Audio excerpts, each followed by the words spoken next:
आपका स्वागत है हमारे YouTube चैनल पर। इस वक्त की बेहद बड़ी खबर निकल कर के सामने आ रही है। हरियाणा को लेकर के भाजपा ने अपने लोकसभा के प्रत्याशी तय कर दिए हैं। किसको कहां से टिकट मिला है वो हम आपको बता दें। सबसे पहले अंबाला से, जहां पर रिजर्व सीट है, श्रीमती बंतो कटारिया को जो है भाजपा ने अपना उम्मीदवार लोकसभा चुनाव 2024 को लेकर के बनाया है।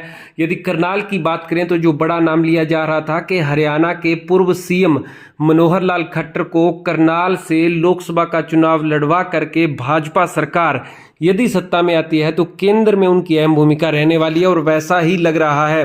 चूंकि बता दें करनाल से जो है चेंज कर दिया गया है। और उसके बाद बात करें तो भिवानी महेंद्रगढ़ की चौधरी धर्मवीर सिंह को भाजपा ने अपना लोकसभा का प्रत्याशी बनाया है। इसी के साथ साथ गुड़गांव से फिर से श्री राव इंद्रजीत सिंह पर भाजपा ने दांव खेला है। इसके बाद यदि बता दें फरीदाबाद से श्री कृष्णपाल गुर्जर को मौका दिया गया है। और सबसे बड़ी जो अहम खबर और टिकट को लेकर के मारामारी चल रही थी, वर्तमान में सांसद भी हैं जो सुनीता दुग्गल हैं सिरसा से, उनका टिकट काट दिया गया है और उनके स्थान पर कांग्रेस पार्टी छोड़ करके भाजपा में शामिल हुए।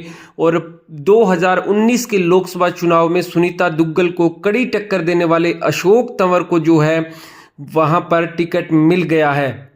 यानी अब श्रीमती सुनीता दुग्गल जो है वो निश्चित रूप से विधानसभा के चुनाव को लेकर के रतिया से अपना तैयारी शुरू कर देगी, जिसका अंदेशा पहले से लगाया जा रहा था। और हरियाणा को लेकर के भाजपा में जो कल घमासान हुआ है, हरियाणा की राजनीति में जजपा भाजपा का गठबंधन टूटने के बाद नायब सैनी जो प्रदेश अध्यक्ष थे उनको सीएम बना दिया गया है। पूर्व सीएम मनोहर लाल खट्टर को करनाल से लोकसभा का टिकट दिया गया है। और 6 जो सीटें हैं, टिकटें हैं, अब तक भाजपा ने हरियाणा में डिक्लेयर कर दी हैं। यानी अभी तक हिसार की टिकट डिक्लेयर नहीं की है और वहीं कुरुक्षेत्र की टिकट डिक्लेयर नहीं किया है। इसके साथ साथ आपको बता दें 2 अन्य टिकटें भी, यानी 10 में से केवल 6 टिकट पर अपने उम्मीदवार जो हैं वो भाजपा ने तय कर दिए हैं।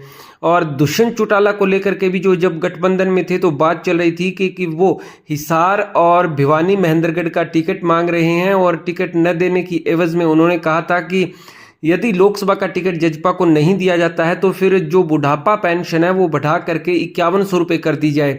लेकिन दोनों ही सवालों पर भाजपा और जजपा में सहमति नहीं बनी और जिस प्रकार से कल जजपा भाजपा का गठबंधन टूट गया है, अब सामने बड़ी चुनौती है। और भाजपा के सामने बड़ा लक्ष्य है कि 36 बिरादरी को साथ लेकर के कितना चलने में सफल हो पाते हैं। और लोकसभा चुनाव के नतीजे जो रहेंगे वो हरियाणा विधानसभा चुनाव के सेमीफाइनल के रूप में देखे जा रहे हैं। तो भाजपा ने जो हरियाणा की सियासत में एक बड़ा बदलाव किया है आने वाले लोकसभा चुनाव को देखते हुए, यह बदलाव कितना कारगर सिद्ध होता है, क्या टिकट कटने पर या गठबंधन टूटने पर या नए उम्मीदवारों को लाने पर भाजपा को इसका फायदा होगा या नुकसान होगा, यह तो नतीजे बताएंगे। लेकिन फिलहाल भाजपा ने सबसे पहले हरियाणा के अंदर अपने 6 लोकसभा प्रत्याशियों की घोषणा कर दी है।